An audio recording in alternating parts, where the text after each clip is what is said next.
কাশ্মীরের পেহেলগামে সন্ত্রাসবাদীদের বর্বরোচিত হামলায় নিহতদের প্রতি শ্রদ্ধা জানিয়ে ভারত স্কাউট অ্যান্ড গাইড উত্তর ত্রিপুরা জেলার উদ্যোগে মোমবাতি জ্বালিয়ে মৌন মিছিল সংঘটিত হয় ধর্মনগরে। বিগত কিছুদিন পূর্বে কাশ্মীরের সন্ত্রাসবাদীদের আক্রমণে শহীদ হয়েছিলেন পর্যটকেরা। তারই প্রতিবাদ জানিয়ে আজ 28শে এপ্রিল ধর্মনগরে উত্তর ত্রিপুরা জেলা ভারত স্কাউট অ্যান্ড গাইডের উদ্যোগে মোমবাতি জ্বালিয়ে মৌন মিছিল সংঘটিত হয় ধর্মনগরে।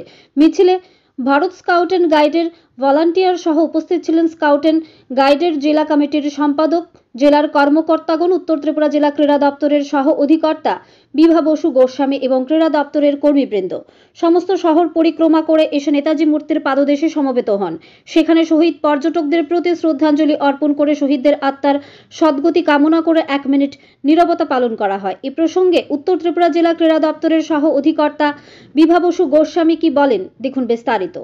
ধর্মনগর থেকে নিজস্ব প্রতিনিধির রিপোর্ট, আরি ধর্মনগর।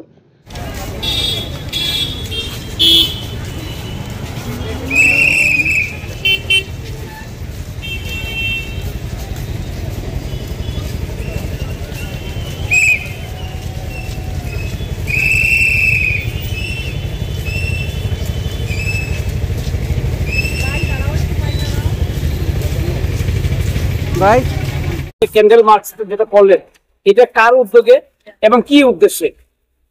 আপনারা সবাই জানেন যে গত 22শে এপ্রিল জম্মু কাশ্মীরের পেহেলগামে যে টুরিস্টরা যান, এই টুরিস্টের উপরে কাপুরুষের মতন সন্ত্রাসবাদীরা আক্রমণ করে। অতর্কিত আক্রমণে 26 জন পর্যটক নিহত হন এবং অনেক সংখ্যক আহত হয়েছেন।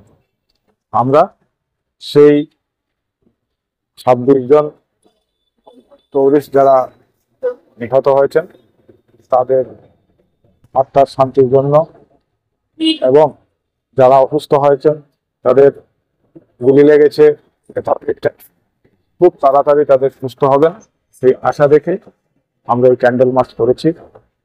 সেই সাথে আমরা একটা ভ্রাতৃত্ববোধ গড়ে তুলতে চাই। Tripura Bharat scout and guide north Tripura ডিস্ট্রিক্টের পক্ষ থেকে আজকে ক্যান্ডেল মার্চ হয়েছে।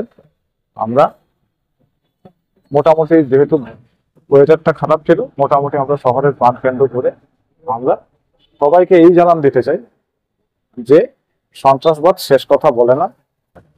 ভ্রাতৃত্ববোধ, আমরা ভারতবর্ষের নাগরিক, যারা গেছেন ওরা আমাদেরই ভাই বোন, তারা যেন আপনার শান্তি হয় এবং ভবিষ্যতে যেন এরকম আর না ঘটে। প্রশাসনের কাছে আমাদের দাবি যে এই ধরনের ঘটনা যাতে না ঘটে এবং যারা এই কাজের সাথে যুক্ত ছিলেন তাদের আমরা কঠোর থেকে কঠোরতম শাস্তি দাবি করেছি। কাশ্মীরের পেহেলগামে যে নৃশংসভাবে 26 জন খুন হয়েছে, তাদের আত্মার সদ্গতি কামনায় আমরা Bharat scout guide north district একত্রিত হয়ে এবং ইয়ুথ অ্যাফেয়ার্স এন্ড স্পোর্টস, তৎসঙ্গে আমাদের জুডো প্লেয়াররাও আছে, সবাই মিলে আমরা তাদের আত্মার সদ্গতি কামনায় আজকে ক্যান্ডেল মার্চ করলাম এবং সমাপন এইখানে এসে আমরা ক্যান্ডেল দিয়ে তাদের যাতে আত্মার সদ্গতি হয় এবং তাদের পরিবার সুস্থ থাকে তার জন্য ঈশ্বরের কাছে কামনা করলাম। নমস্কার, ধন্যবাদ।